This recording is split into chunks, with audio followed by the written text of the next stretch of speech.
What's up, you guys? Welcome home. Welcome back. I am your host, Keith, your man of letters. Today we're talking about Kundalini hairstyles. Your hair is not just dead protein. It's not just dead. Technically, everything is in movement. Everything is vibrating, which means everything is emitting and receiving energy. Think of a copper wire, for example. Is a copper wire living? No, it's just a mineral. It's just a piece of metal.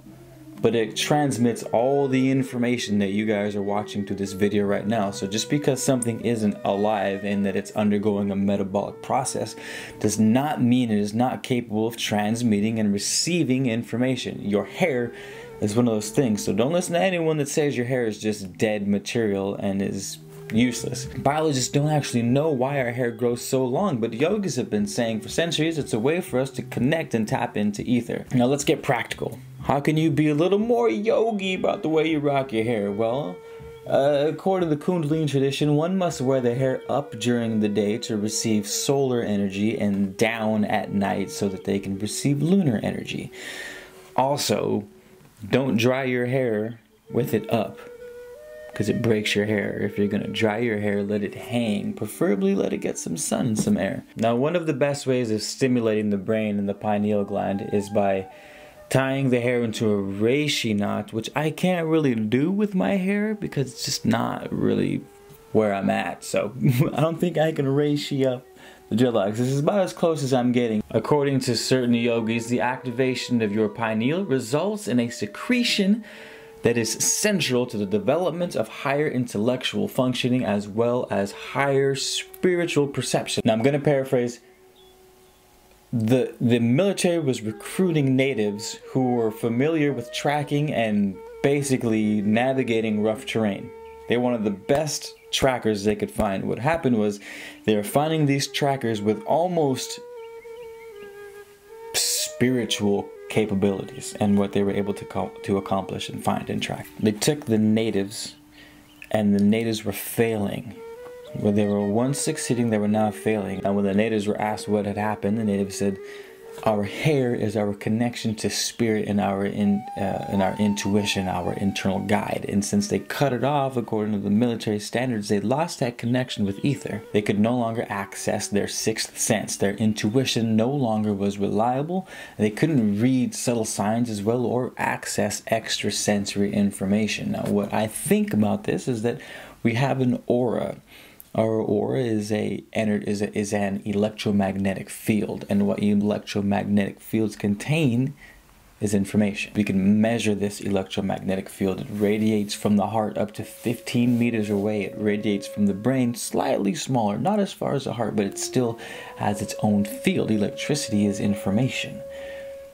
Our hair allows us to access that information. So what they did is the institutes, they recruited more Indian trackers. Now I got a theory. I've actually written about this in my book. So we have an electromagnetic field. Now the way to grow that electromagnetic field, there's a number of ways. One, grow out your hair.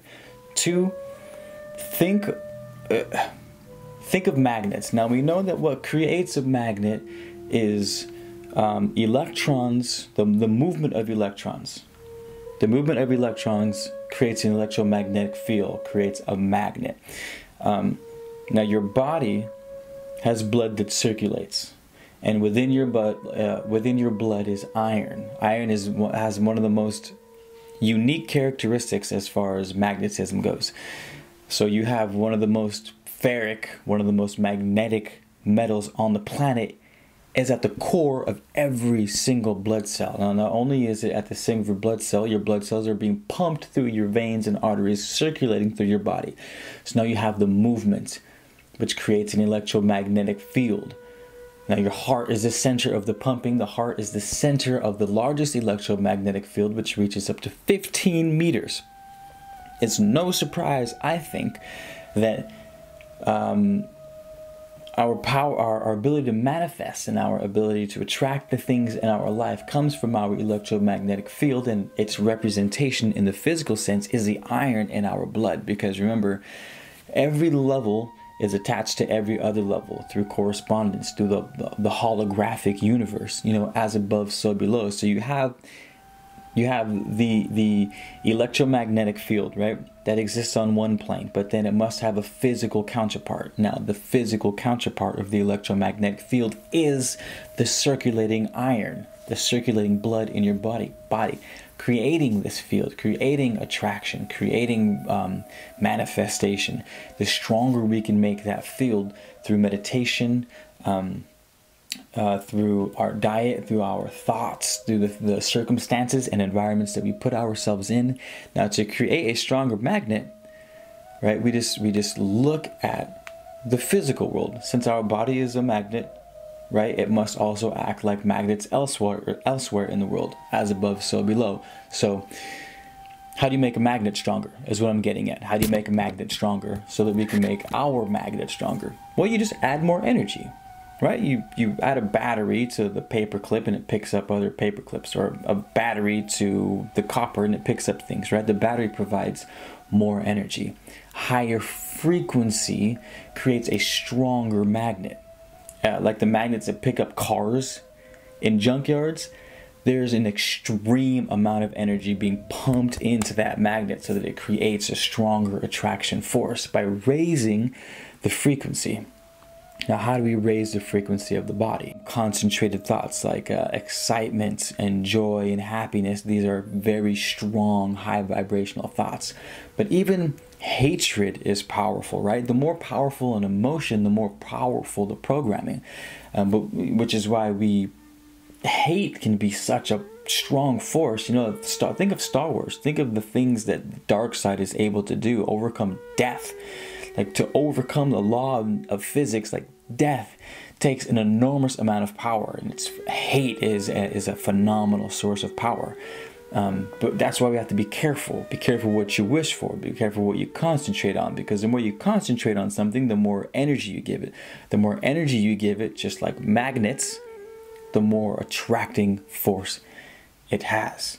Your hair will increase your ability to draw things into you. The foods you eat will increase your ability to draw things into you. The conversations that you have, the emotions that you hold, the ideas that you hold, the consistency in which you hold these things, meditating daily, having solid systems in place, solid routines in place so that you can gain momentum, so that you don't fall backwards, so that you're taking 2 steps forward and 1 step back instead of 1 forward and 1 back, or even worse, 1 forward and 2 back. All these things are increasing your ability to manifest, to vibrate higher, to get the things that you want in your life. Whew. Man, just take it from my boy Anubis here. There's magic in the world. Your hair helps with that. Your body helps with that. There's a reason why the military cuts people's hair as soon as they get in there. It's more controllable. You're not as empathetic. You're not as attached. You're not feeling the world as much as you once did. You're cutting off a huge part of your antenna that connects you to everything, and it's hidden everywhere. Samsonite in the Bible, as soon as he gets his hair cut, he loses his power. Hollywood also hints at it in Avatar. It's a little more in your face, you know, it actually plugs into animals, but it's the same thing. Your hair is your connection. It's not just dead. Just because it's only protein and not living tissue does not mean it can't transmit information the same way the copper lines aren't alive, but they transmit all the information. You guys, it's here. Don't cut your hair. Or, you know, I'm sure if you cut your hair, I'm not saying that you're not going to be a spiritual person. It's not that bullshit. It's just there are multiple ways of doing the same thing, and some work more than others. And I'm sorry, but something tells me that hair is one of those things. I mean, I feel more grounded. I feel more in myself. I feel rock steady with longer hair. The things I attract into my life, both good and bad, unfortunately, happen a lot faster these days. And I attribute it to a lot of different things, but silly as it may sound, my hair being one of them. So, is there a spiritual connection between your hair and the body? I think absolutely yes. Please subscribe. When you subscribe, hit the little bell notification next to it so that you can stay updated with all this cool information. I am your boy Keith, your man of letters. And I'll see you guys real soon. Take it easy.